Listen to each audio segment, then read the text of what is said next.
Hello guys, welcome back to the study. This is Dheeraj Kumar. अभी हम लोग करने वाले इंडियन फोर्स रागा का टेस्ट नंबर 20। देखो, टेस्ट नंबर 20 तक तो हम लोग आ गए हैं।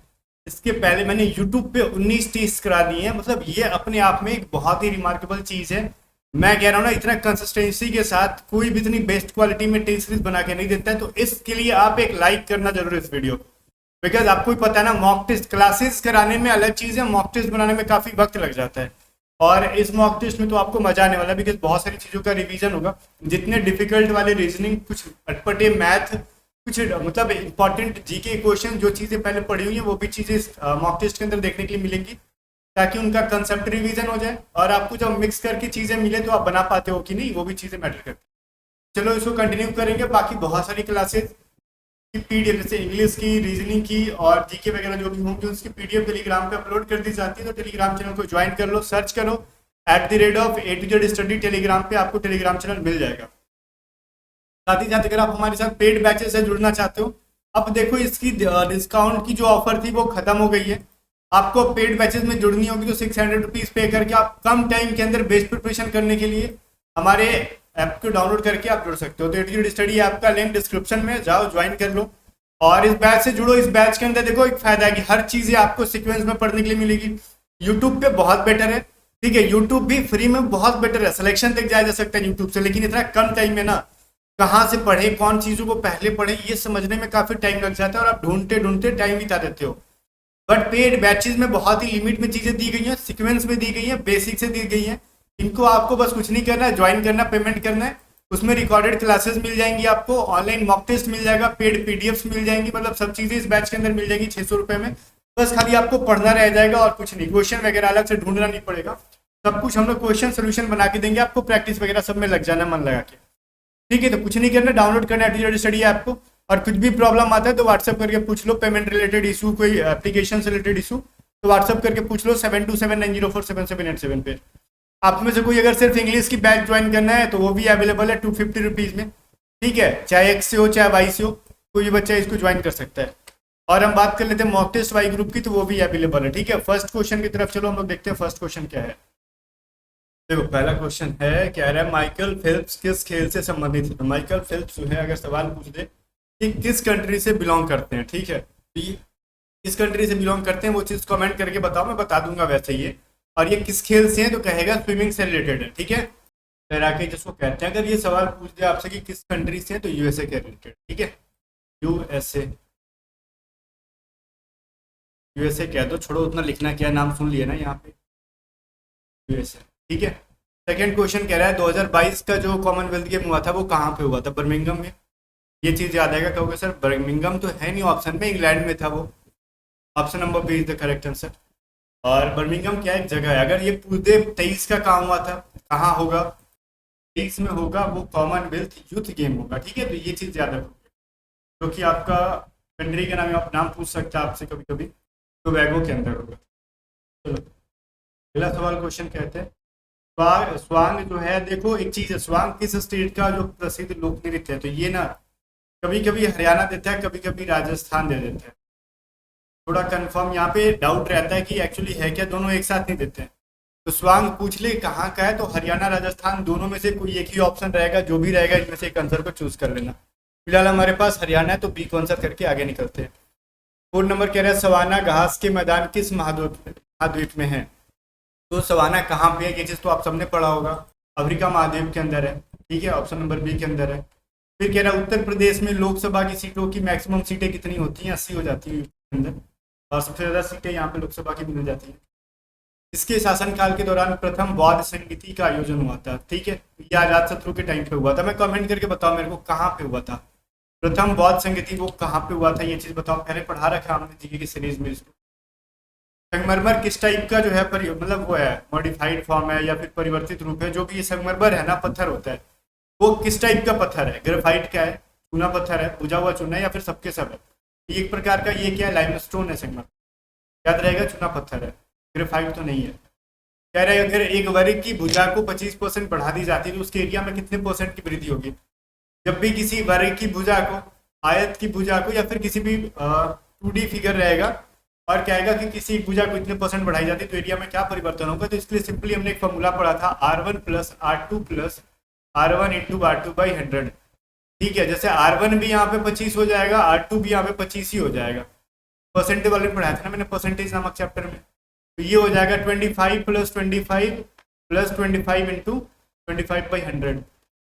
ये डिवाइड कर लो, 4 बार में कट जाएगा। ये 50 प्लस डिवाइड करो इनको, 8.25 हो जाएगा ना, ये 6.25। ऑप्शन से कर लिया करो, आपको भी वैसे समझ में आ रहा है यहाँ पे कि ये 50 हो जाएगा। 50 में कुछ 50 के नियरेस्ट वैल्यू मिलने वाली है, और जो कि पॉइंट में जाएगी। 25 तो 4 से एग्जैक्टली कटेगा नहीं, तो ऑप्शन में क्या आपका 56.25। 65 और 65.25 तो बहुत बड़ा वैल्यू जा रहा है, जो कि मिलेगा ही नहीं यहाँ पे। तो 56 और 56.25 में अगर करना हो तो बिना सॉल्व किए भी इसको कर सकते थे, कि एग्जैक्ट वैल्यू तो नहीं मिल सकता, बिकॉज 25 तो कटेगा ही नहीं 4 से, पॉइंट में मिलेगा, तो ऑप्शन भी बचा। यार अगर एक वर्ग की विकर्ण की लंबाई अगर 20 सेंटीमीटर है तो उसका परिमाप क्या होगा। देखो वर्ग का विकर्ण क्या होता है, कहोगे a इंटू √2, जिसकी वैल्यू है 20 सेंटीमीटर। तो a की वैल्यू क्या हो जाएगी 20/√2। अब इनका परिमेयकरण करोगे, रेशनलाइज करोगे, तो हो जाएगा √2/√2 हो जाएगा 20√2, और ये √2 मल्टीप्लाई होकर 2 बन जाने, इनको डिवाइड कर दो 10, ये बराबर हो जाएगा 10√2। ठीक है, इसका परिमाप पूछ रहा है आपसे, तो पेरीमीटर क्या हो जाएगा परिमाप। वर्ग का तो इजी है ना परिमाप, 4 इंटू ये होता है 4 इंटू 10√2 बराबर 40√2 हो जाएगा। ठीक है, 40√2 हो जाएगा, ऑप्शन नंबर ए। आगे देखते हैं, दो ट्रेनों की गति के बीच का रेशियो 7:8 है। यदि दूसरी ट्रेन 4 घंटे में 400 किलोमीटर चलती है तो पहली ट्रेन की गति क्या है। इसको आराम से वीडियो को रोको, थोड़ा सा मन लगा के ध्यान लगा के देखो किस तरीके से बनेगा, और उसके बाद बनाओ। सबसे पहले दे रखा है दोनों ट्रेन की स्पीड है, क्या रेशियो दे रखा है, स्पीड 1 रेशियो स्पीड 2 दे रखा है 7:8। अब देखो यहाँ पे कह रहा है 4 घंटे में 400 किलोमीटर चलता है, तो स्पीड एक्चुअल हो क्या जाएगा। दूसरी ट्रेन स्पीड 2 के बारे में कह रहे हैं, इसकी स्पीड कह रहा है 4 आवर्स के अंदर ये 400 किलोमीटर को कवर करता है, तो 100 किलोमीटर पर आवर की स्पीड है भाई साहब की। बट x2 की वैल्यू एक और क्या दे रखी है, रेशियो में 8 है, तो एग्जैक्ट क्या मान सकते हैं आप, 8x मान सकते हैं, और 8x की वैल्यू हो गई 100 किलोमीटर। ठीक है, 100 किलोमीटर पर घंटा 100 किलोमीटर पर आवर हो गया। अब तो x की वैल्यू क्या हो जाएगी 100/8। ठीक है, चलो कह रहे हैं क्या पहली ट्रेन की बताओ, पहली ट्रेन की क्या है, फर्स्ट ट्रेन की स्पीड क्या है 7x हो जाएगा, तो x की वैल्यू है कितना 100/8। अब कर लो 700/8 को डिवाइड कर दो, तो 8 से 56, 8 8 64, 8 बार में कट जाएगा, और उसके बाद 8 6 48। नहीं ये तो नहीं कर सकता, इसको डिवाइड मार के देखते हैं कितने बार में कटेगा। 64 बार में कट गया 8 से। ठीक है, हासिल हो रहा 6, 8 फिर 8 से 56। ठीक है, 87 पॉइंट समथिंग आ रहा है इसका, तो है क्या ऑप्शन में। चलो एक ही ऑप्शन है 87 के आसपास, डी सही आंसर है।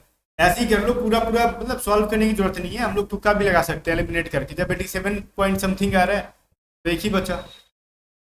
किसी मीनार की ऊंचाई जो है, मीनार की ऊंचाई 50√3 है, तो कह रहा है मीनार से आधार से 50 मीटर की दूरी पर उन्नयन कोण क्या होगा। अब ये जो मीनार का आधार बेस तो यही है, इससे 50 मीटर दूर जाएंगे, ये 50 मीटर हो गया, तो इसका कह रहा है उन्नयन कोण क्या होगा। तो यहाँ पे एक एंगल बनेगा ऐसे ऐसे।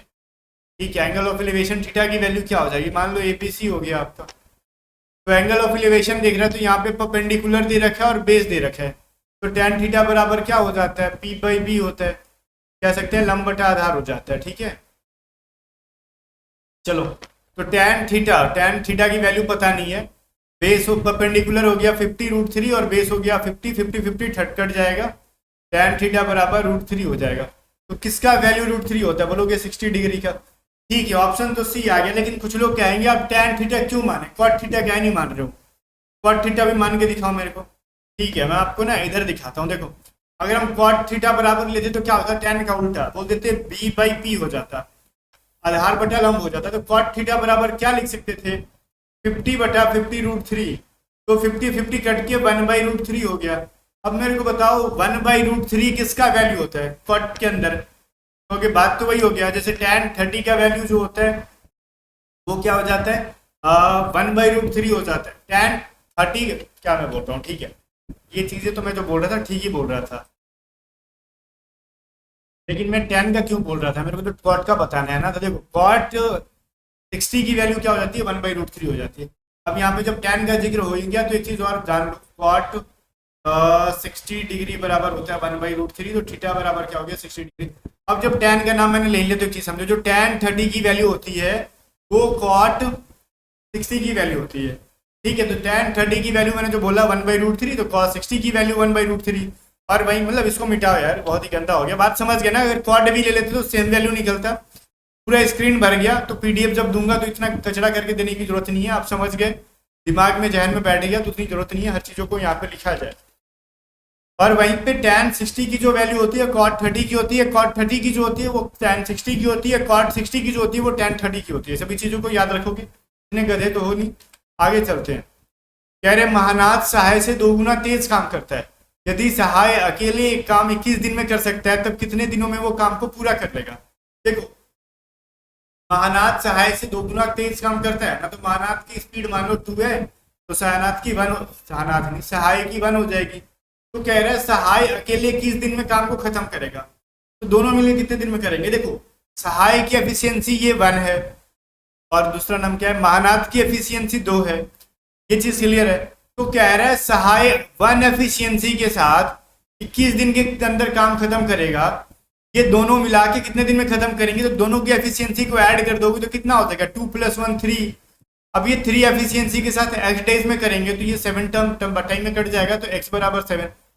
तो ठीक है, 7 टाइम्स में कटेगा तो x की वैल्यू 7, मतलब महानाथ और सहानाथ नहीं सहाय दोनों मिलके 7 डेज के अंदर काम को कंप्लीट कर लेंगे, ठीक है। कह रहा इसका तो आंसर ही नहीं छुपा, ये प्रॉब्लम है। वैसे मैंने हाइड कर दिया, अगर देखा होगा तो फिर पाप का काम हो गया, नहीं देखा तो ठीक है। अब कह रहे हैं ना कि यहाँ पे cos square theta plus sec square theta की मिनिमम वैल्यू बताओ। देखो, जब भी कोई भी इक्वेशन दे रखेगा, जैसे एक बात मेरे को बताओ, cos square theta plus sec square theta दे रखा है ना, मैं अगर आपसे पूछूं cos थीटा बराबर क्या होता है, तो हो गया 1/sec थीटा होता है, ठीक है। sec थीटा बराबर क्या होता है, 1/cos थीटा होता है। तो हम यहाँ पे जब भी किसी चीज को x + 1/x के फॉर्म में लिख रहे हैं और इसका मिनिमम वैल्यू पूछेगा तो आप 2 रखोगे, ठीक है। बोलोगे आपने x कहाँ से ले लिया। अगर मैं cos स्क्वायर थीटा लिखूं और sec को cos के फॉर्म में लिख दूं तो ये 1/cos स्क्वायर थीटा हो जाएगा। इसकी मिनिमम वैल्यू हो गया ना, यहाँ पे भी cos और यहाँ पे भी cos, मतलब यहाँ पे भी x नीचे में भी x, सेम वैल्यू मिल गया। तो इसकी मिनिमम वैल्यू क्या हो जाएगी, 1 हो जाएगी, ठीक है। सॉरी, मिनिमम वैल्यू 2 हो जाएगी, 1 + 1 जुड़ के 2 हो जाता है, ठीक है ना। अब इसके आंसर को मैं हाइड था जो हटा दूं। रीजन, वैसे तो इसका मैंने ट्राइगोनोमेट्री के अंदर फॉर्मूला पढ़ाया, लेकिन उतना फॉर्मूला से नहीं, हम लोग ट्रिक से चलते हैं। अगर मैं बोलूँ ना किसी इंसान को कम से कम कुछ चीजें दो, तो आप 0 नहीं दे सकते उस इंसान को। 0 देखो तो गाल पे लग जाएगा थप्पड़, इसका मतलब आपने उसको कुछ दिया ही नहीं। तो कम से कम 1 रुपया दे भाई। मान लो कॉस को अगर हम 1 रुपये के बराबर मान लेते हैं, तो कॉस की वैल्यू यहाँ पे भी 1, कॉस की वैल्यू वहां पे भी 1, तो 1 + 1/1 की वैल्यू क्या हो जाएगी, 2 ही हो जाएगी। बट इसका श्योर मतलब कहते हैं ना कि ये फॉर्मूला नहीं है, इसकी फॉर्मूला है, बस उतना एडवांस में जाने की जरूरत नहीं है। ये सवाल पूछ देगा तो उतना हम डिटेल में जाके क्या उखाड़ लेंगे, सीधे सीधे आंसर करके निकल जाएंगे, ठीक है। जैसे कॉस tan और कॉट का पेयर दे देगा, कोई दिक्कत नहीं है। साइन और कॉसेक का दे देगा, यही देगा आपके एग्जाम में, क्योंकि एयरफोर्स में सिलेबस में लिखा हो रहता है बेसिक ट्राइगोनोमेट्री, ठीक है। एकदम बेसिक लेवल के सवाल पूछे जाते हैं ट्राइगोनोमेट्री के। आगे देखो 14 कह रहा है 10 वर्षों में ए की आयु बी की 10 वर्ष पहले की आयु से 2 गुनी होगी।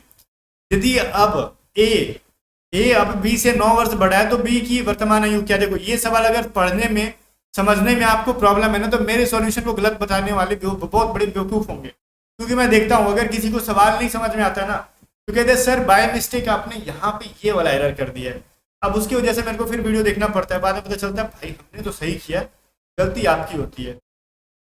ये सवाल क्या है, क्या रहा, वीडियो को आराम से पढ़ो रोक के, ठीक है। वीडियो को रोक के सवाल को बढ़िया से पढ़ो। कह रहा है 10 वर्षों में, मतलब आज के 10 साल के बाद ए की आयु, मतलब आज के 10 साल के बाद जो ए की एज होगी वो क्या होगी, बी के 10 वर्ष पहले की आयु की 2 गुनी होगी। मतलब 10 वर्ष बाद नहीं, अभी जो बी का एज है, आज के 10 साल पहले जो बी का एज था ना, आज से 10 साल पहले के जो 10 साल पहले जो बी का एज था उसका क्या होगा, 10 दुगुना होगा। कब, मतलब आज के 10 साल के बाद, समझ रहे हो। बी के 10 साल के पहले का एज और ए के 10 साल के बाद का एज का कंपेयर किया गया है। ठीक है, तो कह रहा है अब बी जो है ना ए से क्या है 9 वर्ष बड़ा है, मतलब ए जो है बी से 9 वर्ष बड़ा है, तो बी की वर्तमान आयु क्या है। मान लेते हैं बी की प्रेजेंट एज एक्स है। ठीक है, तो ए का एज कितना हो जाएगा, कह रहे हैं अब जो है बी से 9 साल बड़ा है तो x प्लस 9 हो जाएगा। अब मेरे को बात बताओ, ए का 10 वर्ष बाद का आयु क्या है, तो ए में अगर 10 साल जोड़ दोगे तो 9 प्लस 10 ऐड कर दो, प्रेजेंट में 10 साल बाद, तो कह रहा है ये क्या हो जाएगा, दुगना हो जाएगा। कब, कब की एज से भाई, तो कह रहा है बी के 10 साल पहले की आयु से। ठीक है, तो बी के 10 साल पहले का एज क्या था, x माइनस 10 था। अब दुगना ए हो जाएगा, तो इन दोनों को बराबर करना है तो b में 2 से मल्टीप्लाई करेंगे। मान लेते हैं अगर आपके पास और आपके भाई के पास मतलब आपकी इनकम दुगनी है आपके भाई से, तो मतलब आप दोनों की इनकम को बराबर करना होगा, तो आप में ही अगर 2 से मल्टीप्लाई कर देंगे तो आप तो भाई के 4 गुना हो जाओगे। तो बराबर करने के लिए आपके भाई के इनकम को दुगना करना पड़ेगा ना, इसीलिए अगर ए और बी को बराबर करना है तो ए तो ऑलरेडी दुगना है तो बी को दुगना कर दो, ये बराबर हो जाएंगे। तो ये क्या हो जाएगा, x plus 19 is equal to x minus 20, ये 2x हो जाएगा, 2 से मल्टीप्लाई हो गया।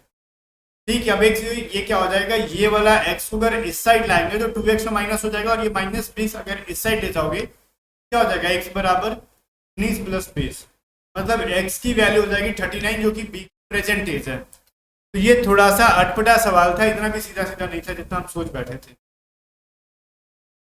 ये 15 नंबर सवाल देखो, कह रहा है what divided by under root 128 equal to 162 under root divided by what, मान लो यहाँ पे वाट दे रखा है, तो वाट के या फिर प्रश्नवाचक चिन्ह की जगह पे क्या होगा भाई, ये प्रश्नवाचक चिन्ह, ठीक है, जो शुद्ध हिंदी में लिखा हुआ है इसको x मान लो, आसान हो जाएगा। ठीक है, अब ये क्रॉस मल्टीप्लाई करोगे तो ये x स्क्वायर हो जाएगा, ये 162 रूट अंडर रूट 128। अगर हम एक्स स्क्वायर को मतलब क्या कहते हैं, एक्स स्क्वायर बराबर क्या लिखोगे, 162 को अगर हम तोड़ेंगे इसका गुणनखंड करेंगे तो ये 81, तो मतलब 9 इंटू 9, तो ये क्या मिल जाएगा 9 रूट 2 मिल जाएगा, बिकॉज 9 2 बार है तो रूट से एक बार 9 बाहर निकलेगा, 2 अंदर रह जाएगा। 128 को अगर हम वैसे ही कर लेंगे क्या मिल जाएगा 64 यहाँ पे, तो 64 को रूट से निकालोगे तो 8 हो जाएगा, रूट 2 मिल जाएगा। ठीक है, इनको मल्टीप्लाई कर दो तो 9 इंटू 8 72, 72 दूनी 144, तो x बराबर क्या हो जाएगा अंडर रूट 144, x बराबर 12। ऑप्शन नंबर ए में है इसका आंसर। ठीक है, ये रूट ये स्क्वायर को अगर राइट साइड ले जाएंगे तो रूट बन जाएगा आपका। 16 नंबर देखो, ये सवाल कराया हुआ है ना, अर्श शिवम के पिता है और ध्रुव विमला का पुत्र है, ईश्वर अर्श के पिता है, यदि शिवम ध्रुव का भाई है तब विमला ईश्वर से किस प्रकार संबंधित है। कह रहा है देखो, अर्श जो है शिवम के पिता है, ठीक है, अर्श को बना दो जो भी है, ये शिवम के फादर हो जाएंगे, ये फादर जी हो गए इनके, और थोड़ा सा हम लोग एरो को मार देते हैं ऊपर के साइड, मतलब ये इसके पिताजी हो गए। कह रहा है ध्रुव और ध्रुव मतलब क्या कह रहा है, पिता है और ध्रुव जो है विमला का पुत्र है, विमला कौन है पता ही नहीं है। ईश्वर अर्श के पिता है, अच्छा इस अर्श के भी पता कौन है, ईश्वर जी है। कह रहा है यदि ध्रुव या ना यहाँ पे कुछ और है, यदि शिवम ध्रुव का भाई है, थोड़ा सा नाम में ना मेरे को कन्फ्यूजन होता है, जब ऐसे सवाल बहुत सारे नाम डाले जाते हैं ना तो मैं कंफ्यूज जाता हूँ कौन क्या है कौन क्या, बड़ा आराम आराम से देखना होता है। यदि शिवम ध्रुव का भाई है, यही चीज पहले बता देते हैं, शिवम क्या है ध्रुव का भाई है, ये ध्रुव है ना, ये ध्रुव शिवम भाई है इसका। कह रहा है तब विमला ईश्वर से किस प्रकार संबंधित है, लेकिन विमला के बारे में जिक्र कर रखा है, ध्रुव जो है ना विमला का पुत्र है। देखो जब ये भाई है और विमला का पुत्र है तो अर्श और विमला हस्बैंड वाइफ हो जाएंगे। अब ईश्वर से किस प्रकार संबंधित है विमला, तो उसके बेटे की पत्नी है, मतलब बहू हो जाएगी, पुत्र वधू कह लो, डॉक्टर इन लॉ कह लो। ठीक है, ऑप्शन नंबर ए इसका सही है। बाकी 17 नंबर देखो, कह रहे हैं इसमें से ऑड बताओ, लेकिन ऐसे सीधा सीधा ऑड नहीं बताओ, तो पहले मतलब ये वर्ड को ना सही से परफेक्ट मीनिंगफुल वर्ड में चेंज करो, उसके बाद इसमें से बताओ ऑड कौन है। मीनिंगफुल वर्ड में अगर चेंज करेंगे तो ये वर्ड बन जाएगा वाक, ठीक है, ये हो जाएगा जंप, ये हो जाएगा स्लिप, ये क्या हो जाएगा रन्स। इन सब में कहीं ना कहीं आपका मोशन हो रहा है, स्लिप जो है चुपचाप आप सोए हुए हो, तो सबसे डिफरेंट यही है। 18 नंबर देखो क्या कह रहा है, 2 3 5 2 7 वाट 29 3 11 19 31 5 30 23 37। इस वाट की जगह पे क्या हो जाएगा? वीडियो को रोके कम से कम आधा एक घंटा तक इस सवाल को बनाओ, देखते हैं कितने लोग सही कर पाते हैं। तो 1 साल जान लगाने के बाद इसका आंसर आपको मिला होगा ये, अगर मिल गया तब, कि यहाँ पे 2 3 5 7 11 13 ये सभी क्या है? एक ऑड नंबर के साथ साथ में ना, एक विषम संख्या होने के साथ साथ में ना, एक क्या है भाई, अभाज्य संख्या भी है। आप बोलोगे अभाज्य संख्या क्या होता है सर?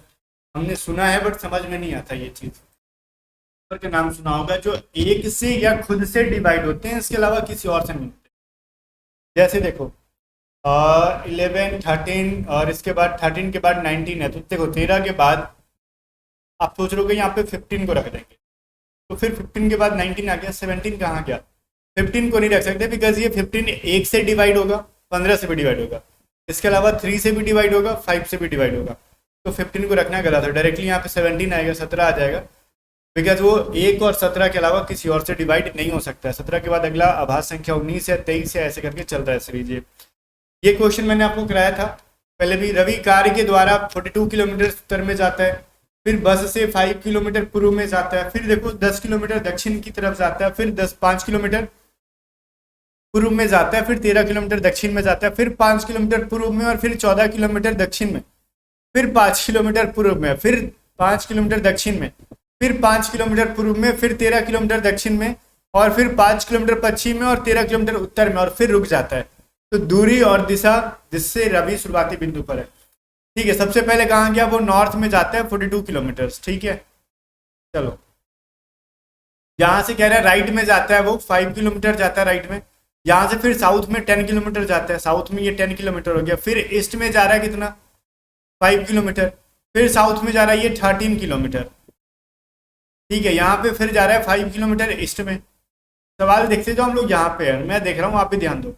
फिर देखो और 13 किलोमीटर गया, ठीक है ना, 13 किलोमीटर दक्षिण में, 5 किलोमीटर पूर्व में गया, और 14 किलोमीटर दक्षिण में जाएगा। यहाँ से कहाँ गया? 14 किलोमीटर साउथ में।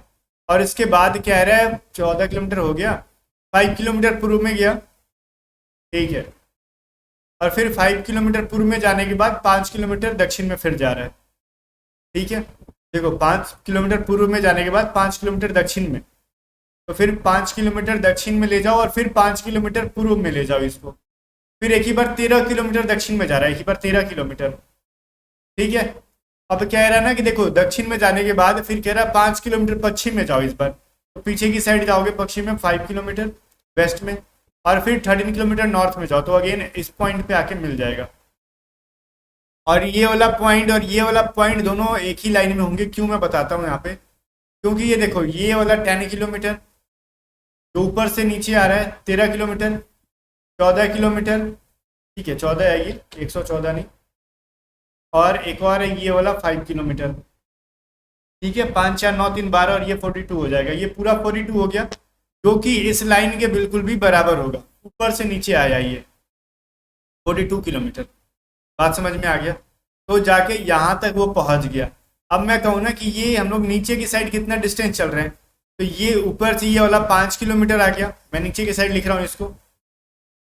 ठीक है, 5 किलोमीटर ये, 5 किलोमीटर देखो ये वाला, 5 किलोमीटर ये वाला, और 5 किलोमीटर ये वाला, तो 5 × 4 20 किलोमीटर है।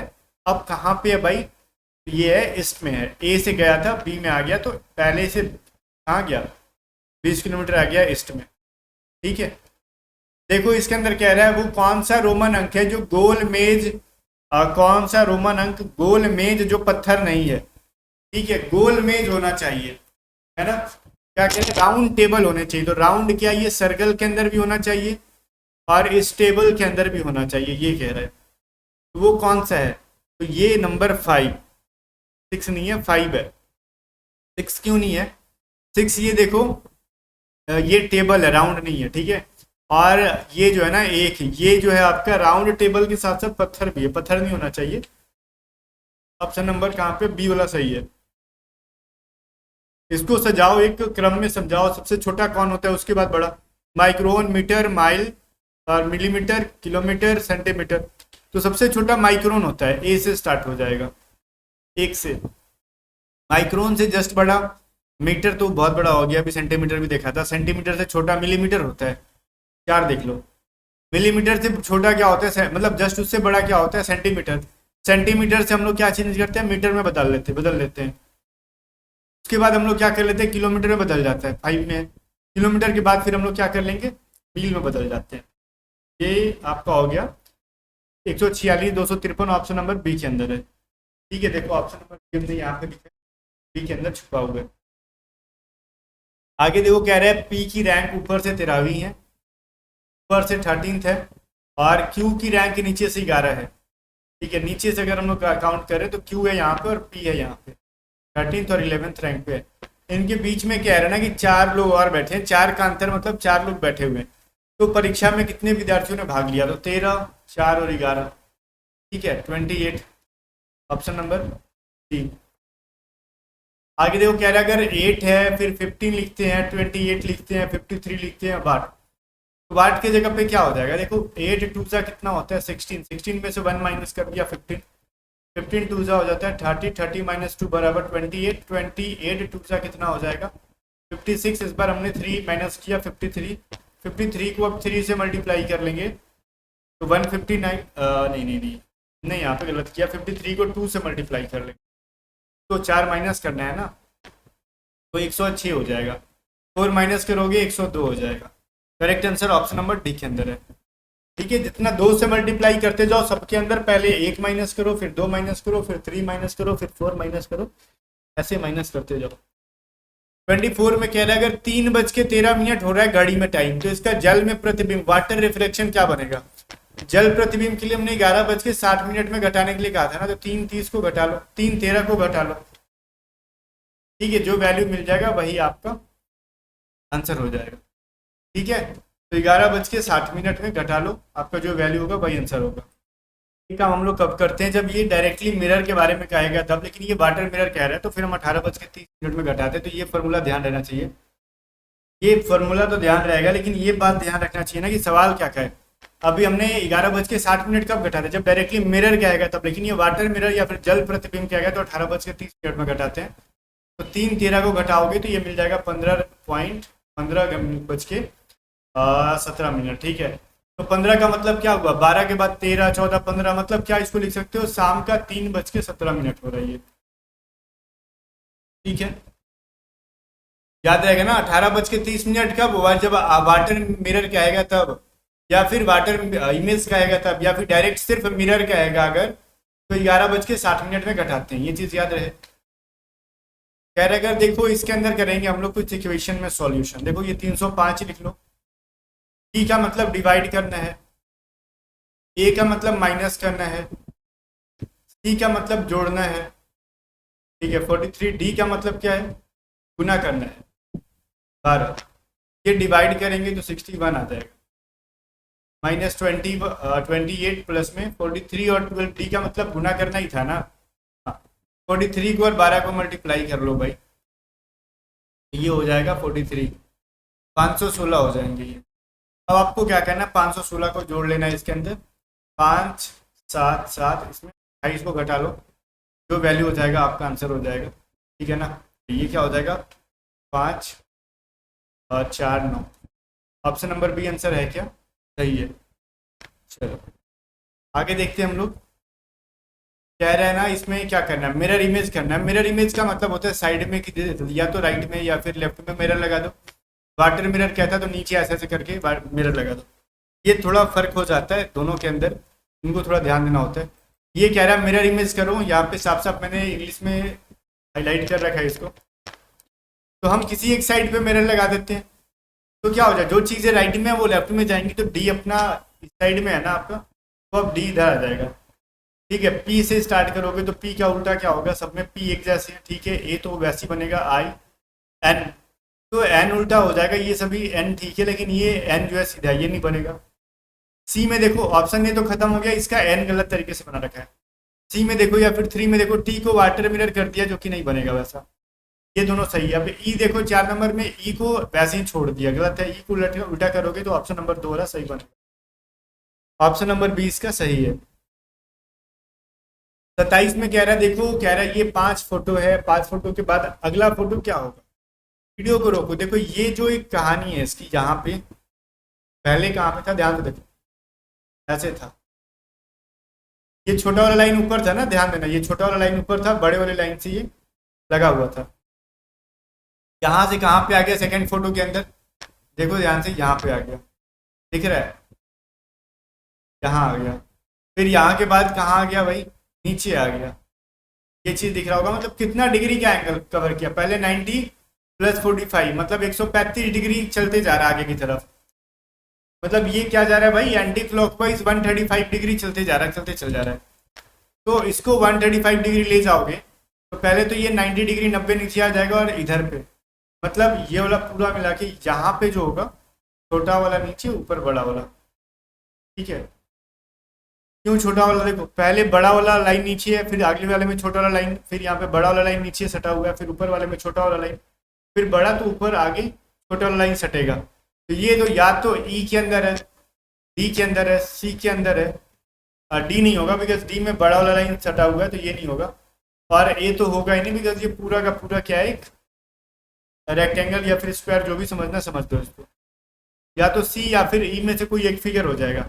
अब देखो ट्रायंगल का क्या सीन है, दोनों में ट्रायंगल एक ही जगह पे है, सी में भी और ई में भी, लेकिन ट्रायंगल का किस तरीके से चल रहा है, ये यू का साइड है, इसको उल्टा नहीं किया गया, ये जो टी शेप है इसको भी उल्टा नहीं किया, तो ट्रायंगल को भी हम उल्टा नहीं कर सकते, लेकिन सी में देखो ट्रायंगल को उल्टा कर दिया गया, गलत है। तो बचा कौन सा, ई जो है सही आंसर है आपका।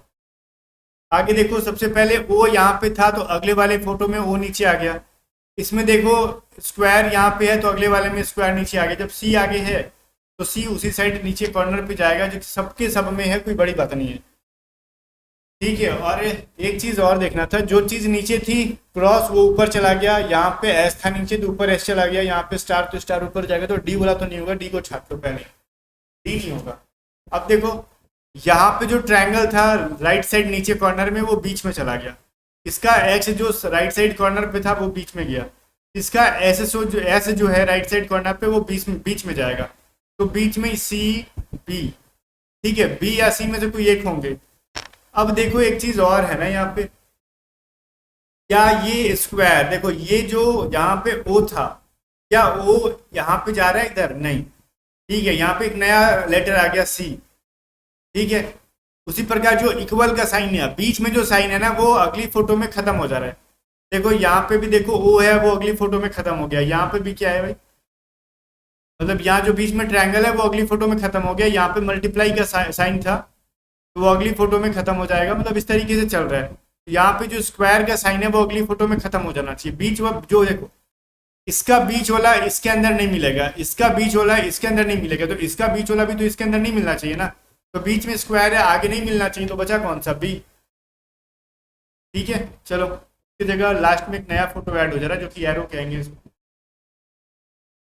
अब कह रहा है देखो ये क्या सीन कह रहा है, ये बराबर का साइन देखो आगे की तरफ बढ़ते जा रहा है, आगे की तरफ बढ़ते जा रहा है, लेकिन जैसे ही यहाँ पे पहुंचेगा उसके बाद वो आगे नहीं बढ़ेगा, क्यों, क्योंकि यहाँ पे जो ट्रायंगल नीचे था अगले फोटो में नहीं है, यहाँ पे जो ओ है वो अगले फोटो में नहीं है, जैसे ही नीचे एक्स पहुंचा अगले फोटो में खत्म हो गया, अब यहाँ पे बराबर पहुंचा तो अगले फोटो में खत्म हो गया।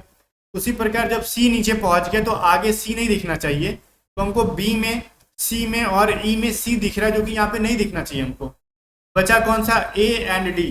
तो देखो आगे डी में क्या, ए और डी में क्या हो जाएगा, जब देखो ये स्क्वायर है तो अगले वाले में स्क्वायर नीचे आ जाएगा, एक पोजीशन आगे बढ़ रहे हैं तो अगले पोजीशन में स्क्वायर देखो डी में है, ए में नहीं है, ये पीछे चला गया क्योंकि इनवैलिड है, तो डी वाला वैलिड मान लो, डी सही आंसर है, सॉरी डी सही आंसर है, सी नहीं, मैंने बोला ना स्क्वायर नीचे आ जाएगा, फोटो देखने में प्रॉब्लम हो गया, तो स्क्वायर नीचे, सी में तो स्क्वायर है नहीं, मैंने बोला ना सी तो पहले ही कट गया था हमारा, बचा था ए और डी, तो डी सही आंसर है। 30 नंबर सवाल देखो, कल ये पेड वाले में भी मैंने कराया था, या फिर कहीं ना कहीं कल कराया था मैंने इसको। पहले देखो नीचे वाला साइड कलर है, फिर बीच में, फिर ऊपर में, फिर नीचे में, फिर बीच में, तो ऊपर वाला साइड कलर होगा, तो भाई ऊपर वाला देखो बी नहीं होगा, ऊपर वाला साइड जब कलर हो रहा है तो वो देखो कितना हो रहा है, ज़्यादा नहीं हो रहा है, लेकिन डी के अंदर देखा जाए कुछ ज़रूरत से ज़्यादा कलर कर दिया गया, तो बी एंड डी को तो ऐसे ही कट कर लो, खत्म हो गया। फिर देखो यहाँ पे जो एस था वो नीचे गया है, यहाँ पे अगर सी था तो अगले वाले में नीचे गया, तो यहाँ का ट्रायंगल जो है अगले वाले में यहाँ पे ट्रायंगल नीचे आएगा, तो ये है ई के अंदर भी है और ए के अंदर भी है, ठीक है। बाकी देखते हैं क्या होता है। और यहाँ पे जो बराबर का साइन है ना, अगले वाले में यहाँ पे आ गया, यहाँ पे स्क्वायर का साइड यहाँ पे आ गया, तो यहाँ का ये जो फोटो है अगले वाले में वो नीचे की साइड ही होगा, तो ए भी कट गया। तो बचा कौन सा? अब इन सब में से बचा कौन सा जो हमारा परफेक्ट आंसर हो सकता था? बाकी सबको तो हमने काट ही लिया था, हमारे पास दो ऑप्शन बचे थे ए और ई, तो अब ई ही बचा ना हमारे पास, सही आंसर है। ठीक है, कमेंट करके बताओ तो इसमें से कितने क्वेश्चन के आंसर आपने सही किए। बाकी पेड बैचेस वगैरह ज्वाइन करो, बहुत हेल्प मिलेगा। ऐप को डाउनलोड करो, लिंक डिस्क्रिप्शन में, व्हाट्सअप करके पूछ लो कोई भी प्रॉब्लम आता है तो। बाकी वीडियो को लाइक करके शेयर कर देना और टेलीग्राम चैनल को ज्वाइन कर लेना।